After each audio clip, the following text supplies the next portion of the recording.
हवा में ताश के पत्तों का महल नहीं बनता, रोने से बिगड़ा मुकद्दर नहीं बनता।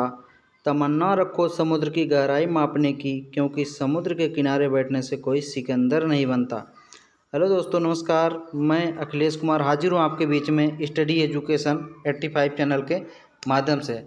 जैसा कि हम आपको बता चुके हैं कि हम ट्रिकी वीडियो की सीरीज आपके सामने ला रहे हैं, साथ साथ मनोविज्ञान की सीरीज ला रहे हैं। तो मनोविज्ञान की सीरीज के संदर्भ में हम आपको आज RT 2009 अधिनियम के विषय में संपूर्ण जानकारी देंगे। इसमें हम वही आपको जानकारी देंगे जो परीक्षा के दृष्टि से सबसे महत्वपूर्ण है। कोशिश करेंगे कुछ एग्जाम के दृष्टि से जो भी महत्वपूर्ण बिंदु है छूटने ना पाएँ। तो आपका टाइम वेस्ट ना करते हुए हम आपको अगले क्लास पर लेके चलते हैं। मुझे मालूम है आपका समय बहुत महत्वपूर्ण है, इस वजह से समय वेस्ट न करते हुए हम कक्षा को प्रारंभ करते हैं। चलिए शुरू करते हैं। तो RT 2009 क्या पढ़ना है? RT 2009। RT 2009 का अगर पूरा नाम पूछे, फुल फॉर्म पूछे तो क्या हो जाएगा? Right to education. क्या हो जाएगा? Right to education. Right to education यानी इसकी हिंदी क्या हो जाएगी? शिक्षा का अधिकार। क्या हो जाएगी? शिक्षा का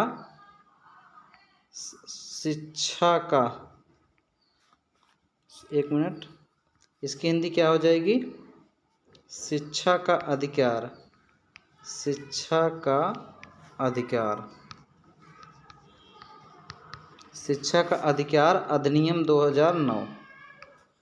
अधिनियम 2009। तो RT का पूरा नाम क्या हो जाएगा? शिक्षा का अधिकार अधिनियम 2009 यानी right to information, right to education, शिक्षा का अधिकार अधिनियम 2009। तो शिक्षा के अधिकार अधिनियम के विषय में, RT के विषय में कुछ हम अन्य जानकारी यानी इसके इतिहास के विषय में जानने का प्रयास करते हैं। RT लागू करने वाला विश्व का पहला देश, तो RT लागू करने वाला विश्व का पहला देश आपका है, कौन सा देश है दुनिया का? उस देश का नाम है क्या है? नॉर्वे। क्या नाम है? नॉर्वे। उस देश का नॉर्वे है नाम है, जो कि यूरोप महाद्वीप का देश है। यूरोप महाद्वीप का देश है, साथ साथ ये ध्रुवीय देश है। कौन सा देश है? ध्रुवीय देश है। ठीक है। अब आगे चलते हैं। अगला पॉइंट हो जाएगा RT 2009 लागू करने वाला भारत का विश्व में कौन सा स्थान है? तो आपको पता होना चाहिए भारत का विश्व में 135वां स्थान है। अगला क्वेश्चन हो जाएगा RT 2009 को कैबिनेट से मंजूरी कब मिली? RT 2009 को कैबिनेट से मंजूरी मिली 2 जुलाई 2009 को। 2 जुलाई 2009 को। ध्यान रखिए, डेट पूछे जाते हैं। राज्यसभा से RT 2009 कब पास हुआ? तो राज्यसभा से RT 2009 पास हुआ जिस डेट को, वो डेट है 20 जुलाई 2009। क्या हो जाएगा? 20 जुलाई 2009। लोकसभा से कब पास हुआ? 4 अगस्त 2009। 4 अगस्त 2009। इस तरीके से आगे बढ़ते हैं। आगे देखते हैं। अगला हो जाएगा अगला पूछेगा RT 2009 के प्रस्ताव के तत्कालीन राष्ट्रपति प्रतिभा देवी पाटिल ने इस पर कब हस्ताक्षर किया? ये भी बहुत इंपॉर्टेंट है, ध्यान रखना। तो प्रतिभा देवी पाटिल ने हस्ताक्षर किया 26 अगस्त 2009 को। कब किया? 26 अगस्त 2009 को। 26 अगस्त 2009 को पास किया। RT 2009 भारत के राजपत्र में कब प्रकाशित हुआ? तो RT 2009 भारत के राजपत्र में प्रकाशित हुआ 27 अगस्त 2009। RT 2009 लागू कब हुआ? 1 अप्रैल 2010। 1 अप्रैल 2010। जम्मू कश्मीर को छोड़कर संपूर्ण देश में लागू होगा। अगर पूछेगा जम्मू कश्मीर कब लागू हुआ? 2019 में। चलिए आगे बढ़ते हैं। RT 2009 को संवैधानिक मूल अधिकार अनुच्छेद किस में रखा गया है? तो RT 2009 के संवैधानिक मूल अधिकार में रखा गया है, तो इसको 21 का में 21 का। इसके लिए कौन सा संशोधन हुआ था? 86वां संविधान संशोधन, 86वां संविधान संशोधन कब हुआ? 2002 में। कब हुआ? 2002 में। 86वां संविधान संशोधन 2002 में। आरटीई का गीत कब जारी हुआ? आरटीई का गीत कब जारी हुआ? ये भी क्वेश्चन बहुत इंपॉर्टेंट बनता है। आरटीई का गीत ध्यान दें 4 जुलाई 2013 को। इसका गीत कब जारी हुआ? 4 जुलाई 2013 को। आरटीई गीत कब जारी हुआ? 4 जुलाई 2013 को। आरटीई के गीत के लेखक कौन है? अगर पूछेगा आरटीई गीत के लेखक कौन है? जावेद अख्तर। कौन है? जावेद अख्तर। जावेद अख्तर। अगर इसके गायक कौन है? सोनू निगम। कौन है? सोनू निगम। यहाँ तक कंफर्म हो गया। आगे बढ़ते हैं। अगर पूछेगा आरटीई के गीत का क्या नाम है? आरटीई के गीत का नाम है सुनो स्कूल की घंटी टन टन। सुनो स्कूल की घंटी, स्कूल की घंटी, सुनो स्कूल की घंटी टन टन टन। सुनो स्कूल की घंटी टन टन टन। आगे बढ़ते हैं। अगर पूछेगा आरटीई में कुल कितने अध्याय हैं? तो अध्यायों की संख्या 7 है, धाराओं की संख्या 38 है और अनुसूची की संख्या 1 है। ध्यान रखना, बहुत इंपॉर्टेंट क्वेश्चन बनता है। पूछेगा कुल कितने अध्याय हैं? 7, कुल धाराएं 38, कुल अनुसूची कितनी है? 1। आरटीई के संवैधानिक संशोधन अभी बताया, इसके लिए 86वां संविधान संशोधन 2002 में हुआ था। 86वां संविधान संशोधन 2002 में हुआ था। आगे बढ़ते हैं। आरटीई राजस्थान कब लागू हुआ? 1 अप्रैल 2011 को। आरटीई 2009 के संदर्भ में कुल 7 अध्याय हैं। 7 अध्यायों को हम चर्चा करेंगे बारी बारी से। तो पहले अध्याय का नाम है प्रस्तावना। इसमें कुल कितनी धाराएं हैं? प्रस्तावना में कुल कितनी धाराएं हैं? तो अगर इसको देख सकते हैं, प्रस्तावना में कुल 2 धाराएं हैं। कितनी है? प्रस्तावना में केवल कुल कितनी धाराएं हैं? 2 हैं। तो दोनों के विषय में जान लेते हैं हल्का हल्का। तो धारा 1 में क्या गया? धारा 1 में कहा गया है कि आरटीई 2009, आरटीई जो है 2009 1 अप्रैल 2010 को, 1 अप्रैल 2010 को जम्मू कश्मीर के छोड़कर समस्त देश में लागू। जम्मू कश्मीर के छोड़कर समस्त देश में लागू होगा। आरटीई 2009 कौन सी धारा कहती है? धारा 1 कहती है। तो हम आशा करते हैं समझ गए होंगे। धारा 2 की तरफ लेके चलते हैं। धारा 2 की क्या कहती है? धारा 2 कहती है महत्वपूर्ण शब्दों की व्याख्या। महत्वपूर्ण शब्दों की व्याख्या के संदर्भ में कुछ शब्द दिए गए हैं। जैसे बालक दिए हैं। बालक से आशा है 6 से 14 वर्ष के जो बालक हैं, 6 से 14 वर्ष के बालक, इनके लिए निःशुल्क एवं अनिवार्य शिक्षा, निःशुल्क एवं अनिवार्य शिक्षा। किसकी बात कही? निःशुल्क एवं अनिवार्य शिक्षा की बात कही गई। दूसरा कहा गया समुचित सरकार। यहाँ समुचित सरकार से आशा यह है कि केंद्र व राज्य सरकार जहाँ विद्यालय स्थित है, यानी केंद्र व राज्य सरकार जहाँ विद्यालय स्थित है, अपने भागीदारी के अनुसार ध्यान देगी, अपने भागीदारी के अनुसार ध्यान देगी। और साथ साथ ये भी कहा गया है कि शिक्षा समवर्ती सूची का विषय है। किसका? शिक्षा समवर्ती सूची का विषय। किसका विषय है? समवर्ती सूची। कितनी है? 3, राज्य सूची, संघ सूची, समवर्ती सूची। 3 सूची है। तो शिक्षा किसका विषय है? समवर्ती सूची। समवर्ती सूची के यह आशय है कि शिक्षा में राज्य सरकार स्वतंत्र है, कोई भी फेरबदल कर सकती है, जिससे शिक्षा की गुणवत्ता में सुधार आ सके। अगला प्रारंभिक शिक्षा। यहाँ प्रारंभिक शिक्षा से आशय यह है कि मतलब प्रारंभिक शिक्षा से आशय के संदर्भ देंगे कक्षा 1 से कक्षा 8 तक की शिक्षा। कक्षा 1 से कक्षा 8 तक। प्रारंभिक शिक्षा से आशय है कक्षा 1 से 8 तक की शिक्षा। इसी को कहते हैं प्रारंभिक शिक्षा, ना कि कक्षा 1 से 5, बल्कि कक्षा 1 से 8 तक की शिक्षा को क्या कहते हैं? प्रारंभिक शिक्षा। आगे बढ़ते हैं। अगला शब्दावली आपकी है अन्वेषण। अन्वेषण से आशय है कि, अन्वेषण से आशय कि यह भी एक कठिन शब्द है, कुछ जगह दिक्कत होगी। मतलब ये कहता है कि विद्यालय में यदि बच्चे का प्रवेश होता है तो प्रवेश परीक्षा नहीं होगी, परीक्षा नहीं होगी प्रवेश के दौरान। प्रवेश के दौरान बच्चे की कोई परीक्षा नहीं होगी। असुविधाग्रस्त बालक, यहाँ थोड़ा सा छुप गया है, तो असुविधाग्रस्त बालक से आशय यह है कि शिक्षा से जो वंचित हैं, शिक्षा से वंचित बालक के लिए, शिक्षा से वंचित बालक के लिए सरकार अधिसूचना जारी करे। सरकार अधिसूचना जारी करे। क्या जारी करे? अधिसूचना। क्या जारी करे? अधिसूचना। कौन जारी करे? सरकार। किसके लिए? असुविधाग्रस्त बालक के लिए। तो चलिए अगला, स्कूल से यहाँ आशय है कि सरकार द्वारा अनुदान प्राप्त प्रतिबद्ध स्कूल, यानी सिंपल से एक शब्दों में ये कहना चाहते हैं, सरकार स्कूल की जितनी भी व्यवस्था केंद्र या राज्य सरकार की व्यवस्था हैं, केंद्र व राज्य सरकार की,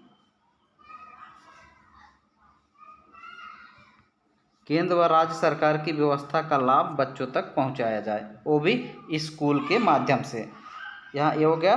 चलिए, तो आशा करते हैं इसको आप समझ चुके होंगे। तो हम आगे बढ़ते हैं। अध्याय 2 इसमें कुल 3 धारा हैं जो 3 से लेकर 5 तक शामिल है। कितनी धारा है? 3 धारा जो 3 से लेकर 5 तक शामिल है। तो धारा 3 क्या कहती है? धारा 3 कहती है 6 से 14 वर्ष के बालकों के लिए निःशुल्क एवं अनिवार्य शिक्षा। 6 से 14 वर्ष के बालकों के लिए निःशुल्क एवं अनिवार्य शिक्षा, जो कि सरकार इसके लिए बाध्य होगी। तो धारा 4 क्या कहती है? धारा 4 ये कहती है कि बालक को उसकी आय के अनुसार कक्षा में स्थान दिया जाए। बालक को उसकी आय के अनुसार, किसके अनुसार? उसकी आय के अनुसार कक्षा में स्थान दिया जाए। कक्षा में स्थान दिया जाए, यानी कहने का आशय यहाँ पर यह है कि बालक को उसकी आय के अनुसार कक्षा में स्थान दिया जाए। यहाँ यह आशय हो जाता है कि यदि बच्चा 11 साल का है, तो 11 साल का है तो उसे डायरेक्ट 5वीं कक्षा में प्रवेश दिया जाए। 11 वर्ष का है तो उसे किसमें? 5वीं कक्षा में प्रवेश दिया जाए डायरेक्ट, न कि उसको कक्षा 1 में प्रवेश दिया जाए डायरेक्ट। ये ध्यान रखना है। ये कौन धारा कहती है? धारा 5 कहती है। सॉरी, धारा कौन कहती है? धारा 4 कहती है। अब धारा 5 की तरफ देखते हैं। धारा 5 की तरफ आपको लेकर चलते हैं। धारा 5 की तरफ देखते हैं। यहाँ गलती से 3 छप गए। ये धारा कौन सी है? धारा 5 है। धारा 5 क्या कहती है? धारा 5 ध्यान देना, बहुत इंपॉर्टेंट है ये भी। किसी भी बालक को किसी भी अन्य स्कूल में स्थानांतरण करने का हक है। किसी भी बालक को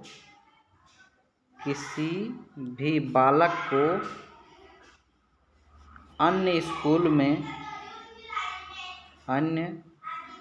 स्कूल में स्थानांतरण का हक है। किसका हक है? स्थानांतरण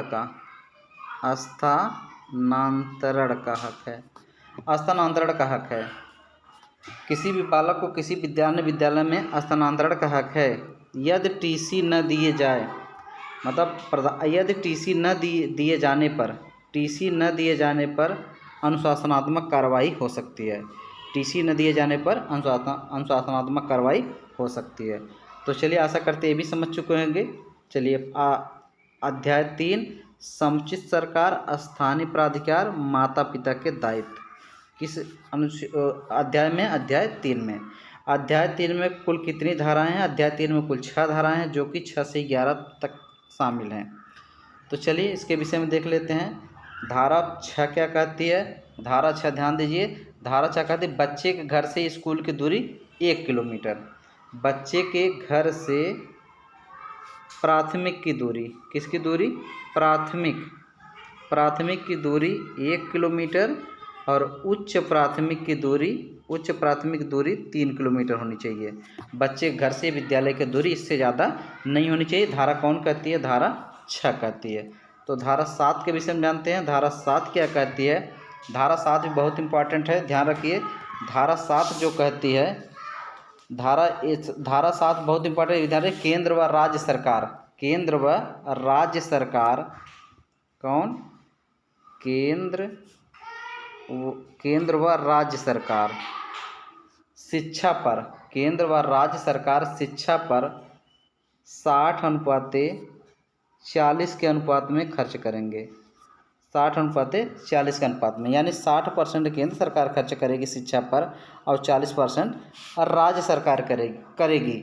लेकिन इसी में कहा गया था, इसी में शुरुआत में अगर देखा जाए, जब 11वीं पंचवर्षीय योजना के तहत, 11वीं पंचवर्षीय योजना के तहत यही अनुपात 55:45 था और 12वीं पंचवर्षीय योजना के तहत यह अनुपात 65:35 था। लेकिन वर्तमान में कितना है?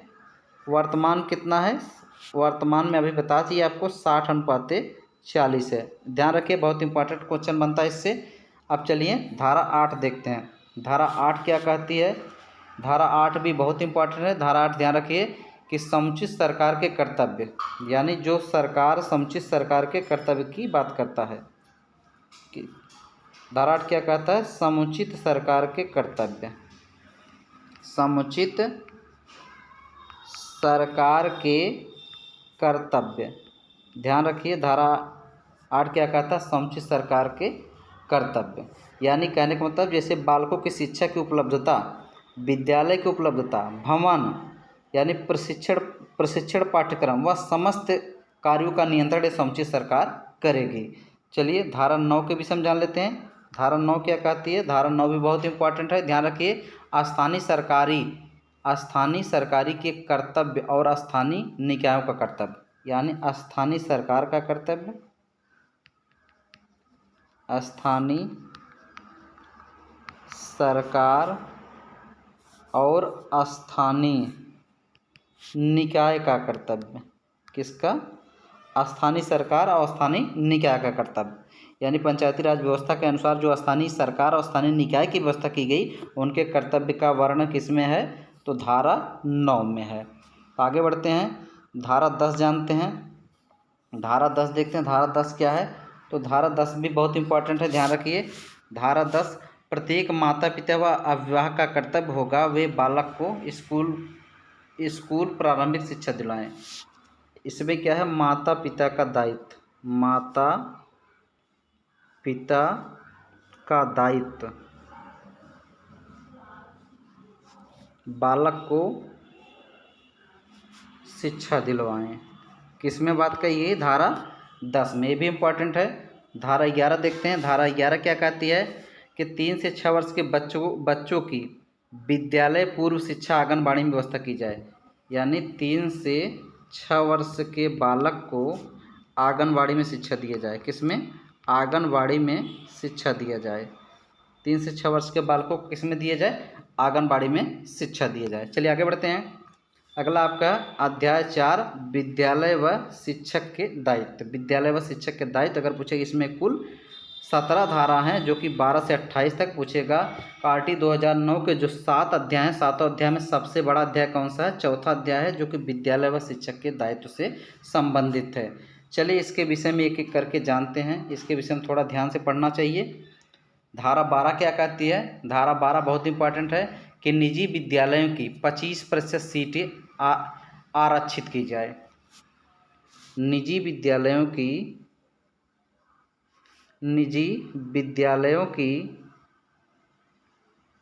कितनी सीटें? 25% सीटें, 25% सीटें क्या किया जाए? आरक्षित की जाए। 25% सीटें क्या किया जाए? आरक्षित की जाए। किसकी? निजी विद्यालयों की। ध्यान रखिए, बहुत इंपॉर्टेंट है। धारा 13 देखते हैं। धारा 13 क्या कहती है? धारा 13 कहती है कि कोई प्रवेश शुल्क नहीं लिया जाएगा, ऐसा करने पर ली गई राशि का 10 गुना वसूला जाएगा। कोई प्रवेश शुल्क नहीं लिया जाएगा, कोई प्रवेश शुल्क नहीं लिया जाएगा, कोई प्रवेश शुल्क नहीं लिया जाएगा। किसमें? प्राथमिक में नहीं लिया जाएगा। यदि ऐसा किया गया तो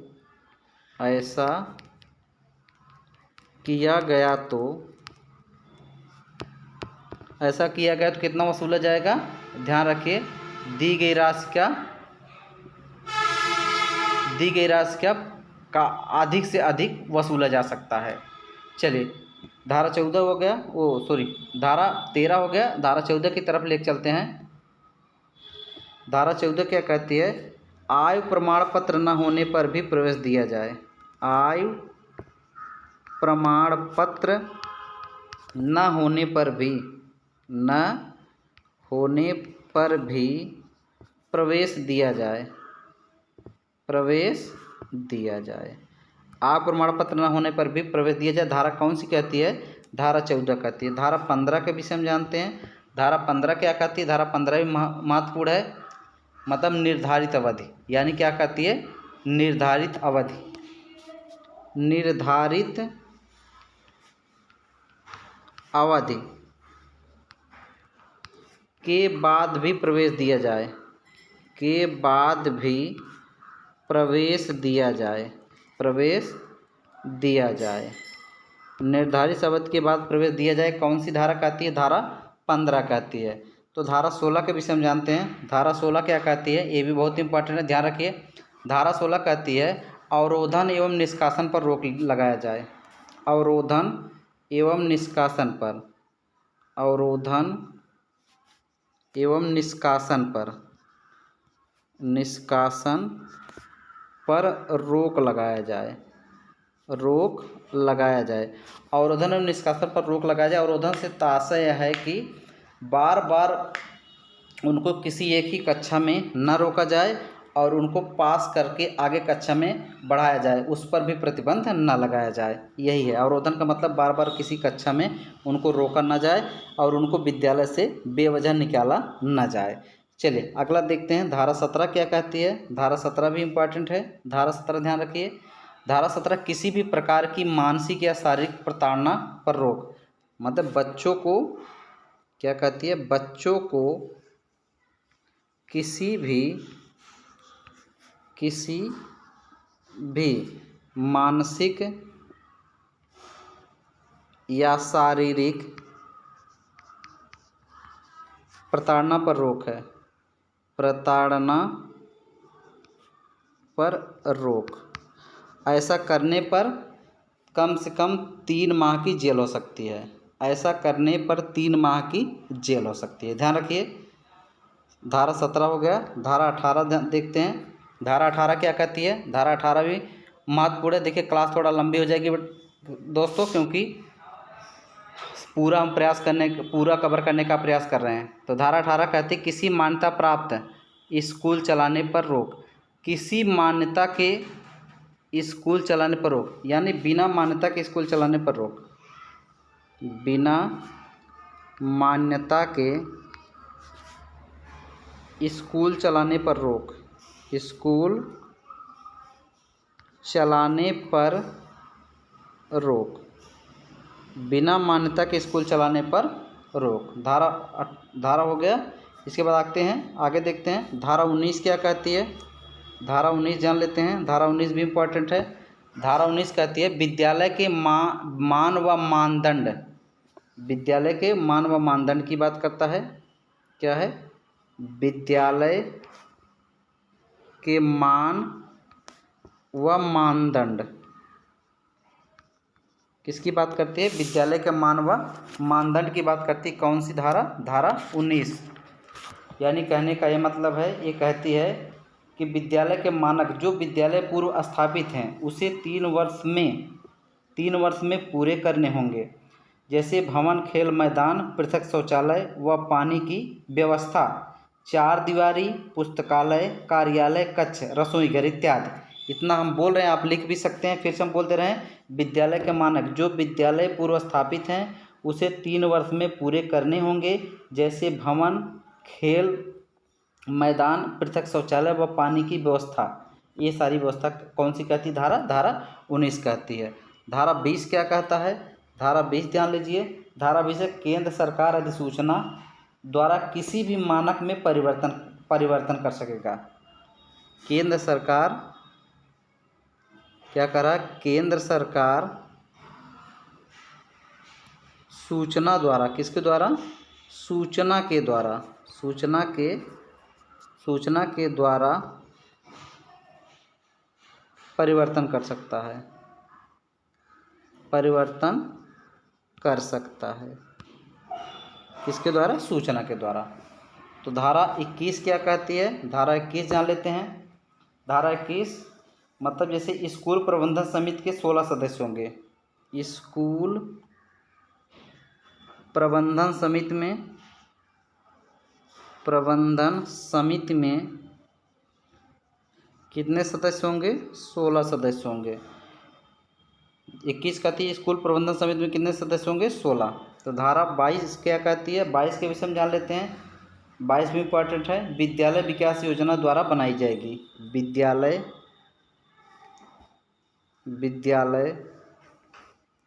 विकास योजना द्वारा बनाई जाएगी। विकास योजना द्वारा बनाई जाएगी।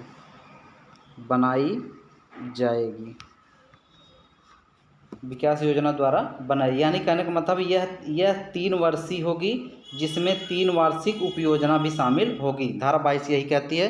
तो धारा 23 देखते हैं। धारा 23 क्या कहती है? कि धारा 23 भी इम्पोर्टेंट है, ध्यान रखिए। धारा 23 शिक्षकों की योग्यता की बात करती है। धारा 23 क्या कहती है? शिक्षकों की योग्यता। किसकी बात करती है? शिक्षकों की योग्यता। शिक्षकों की योग्यता यानी टेट और सी टेट की बात कौन करती है? धारा 23। तो धारा 24 देखते हैं। धारा 24 क्या कहती है? धारा 24 भी इम्पोर्टेंट है। शिक्षकों के कर्तव्य। किसकी बात करती है? शिक्षकों के कर्तव्य की बात कौन करती है? धारा 24 शिक्षकों का कर्तव्य। शिक्षकों का कर्तव्य कौन बात करता है? धारा 24। धारा 25 देख लेते हैं। धारा 25 क्या कहती है? धारा 25 में इम्पोर्टेंट है कि छात्र शिक्षक अनुपात। छात्र शिक्षक अनुपात साथ साथ यही अनुसूची की बात करती है। इसी में अनुसूची की बात की गई है। धारा 25 में भी अनुसूची की बात की गई जो छात्र शिक्षक संबंधित है। चलिए धारा 26 देखते हैं। आगे देखते हैं धारा 26 क्या कहती है। धारा 26 भी इम्पोर्टेंट है कि किसी विद्यालय में शिक्षकों कुल संख्या का 50% ज़्यादा पद खाली नहीं रखा जा सकता। यानी शिक्षकों का 50% से ज़्यादा पद खाली नहीं रखा जा सकता।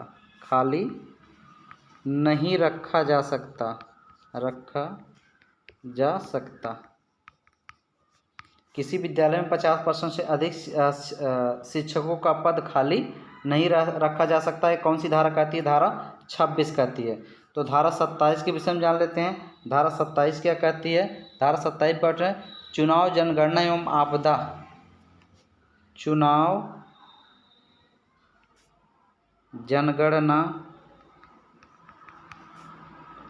जनगणना एवं आपदा के समय किसी आपदा के लिए या आपदा के समय या गैर शैक्षणिक कार्य में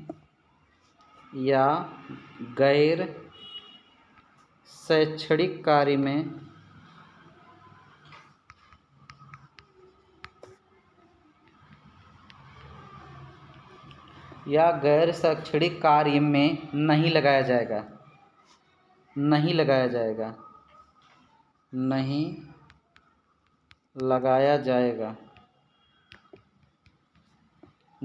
जाएगा। यानी कहने का ये मतलब है कि यदि चुनाव जनगणना आदि के कार्यों में प्राथमिक शिक्षक की ड्यूटी लगाई जा सकती है, ऐसा आरटी 2009 कहता है कि इसके अलावा अन्य किसी गैर शैक्षणिक कार्य में नहीं लगाया जाएगा। चलिए आगे देखते हैं धारा कौन कहती है। धारा 28 देखते हैं। धारा 28 क्या कहती है? कि सरकारी शिक्षकों को निजी ट्यूशन पर रोक।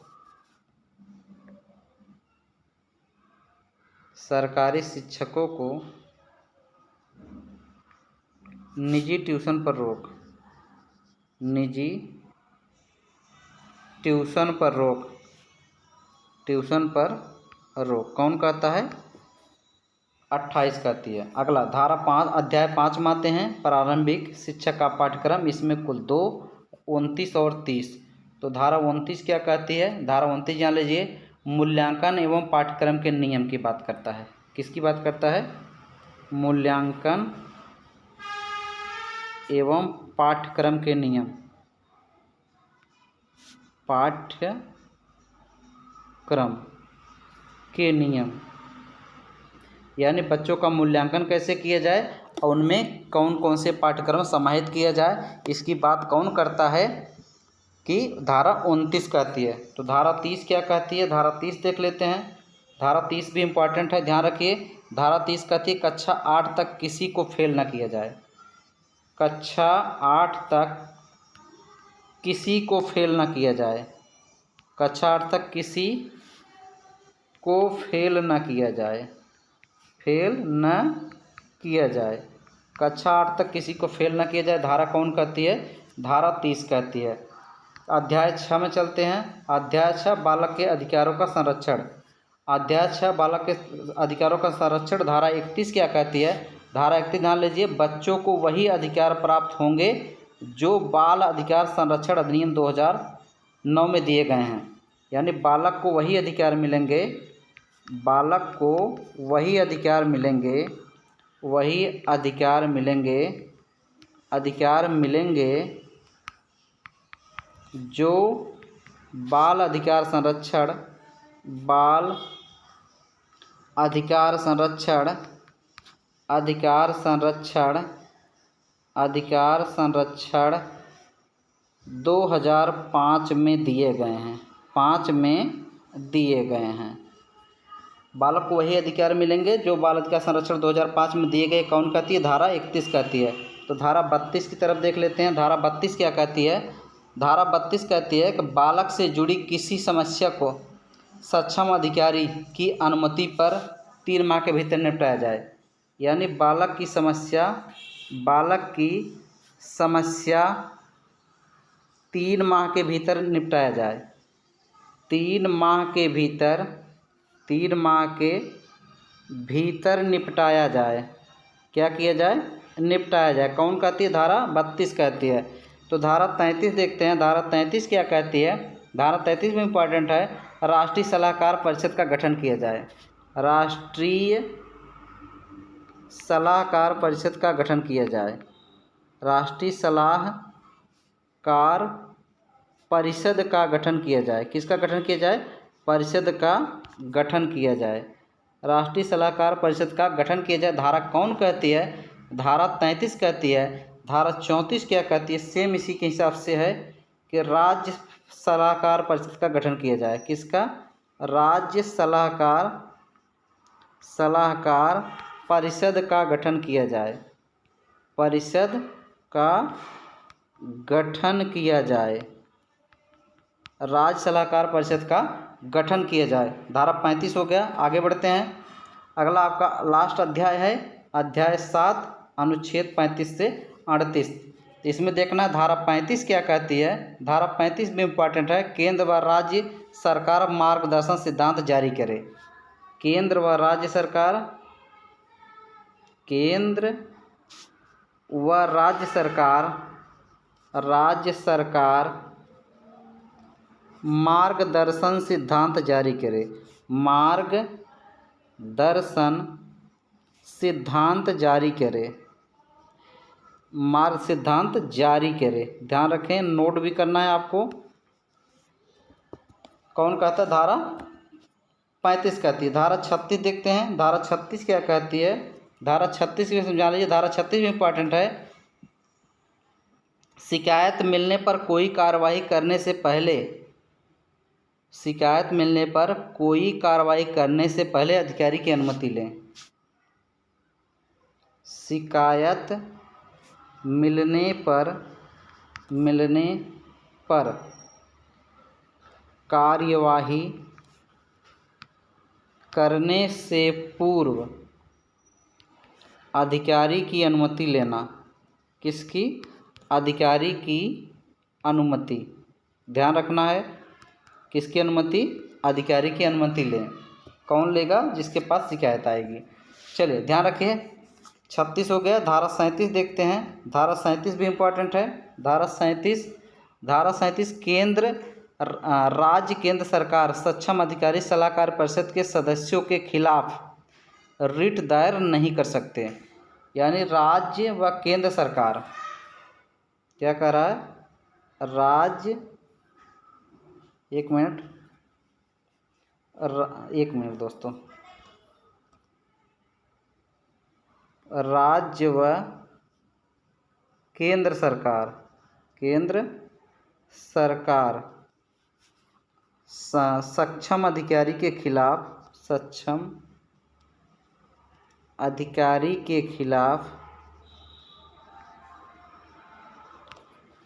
रिट दायर नहीं कर सकते। रिट दायर नहीं कर सकते। ध्यान रखिए, आज की अंतिम धारा 38 क्या कहती है? ध्यान रखिए, धारा 38 कहती है कुछ भागों पर राज्य सरकारें भी उपबंध लगा सकती हैं। कुछ भागों पर राज्य सरकारें उपबंध लगा सकती हैं। कुछ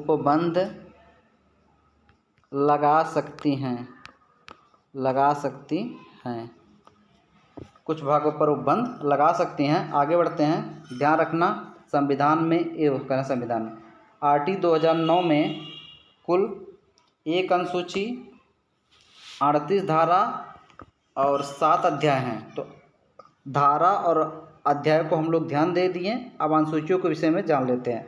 अनुसूची क्या दिया गया? अनुसूची में कहता है कि प्राथमिक स्तर पर जो छात्र और शिक्षक अनुपात होने चाहिए तो 30:1 होने चाहिए। कितने?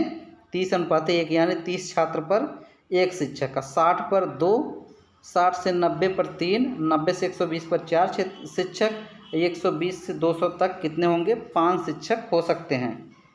और यही उच्च प्राथमिक स्तर पर बात करेगा तो 35:1 होने चाहिए। ध्यान रखिए। और साथ साथ कहता है कि 100 से अधिक छात्र होने पर एक प्रधानाध्यापक भी हो सकते हैं। और पूछेगा टोटल अगर प्राथमिक स्तर पर सप्ताह में कितने घंटे कार्य कर सकते हैं? 45 घंटे। 45 घंटे अभी रीट के एग्जाम में ये पूछा भी जा चुका है, क्वेश्चन है।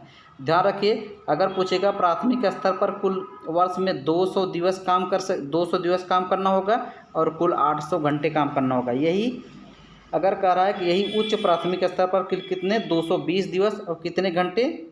220 दिवस और कुल कितने घंटे? 1000 घंटे। कितने घंटे काम करना होगा? 1000 घंटे।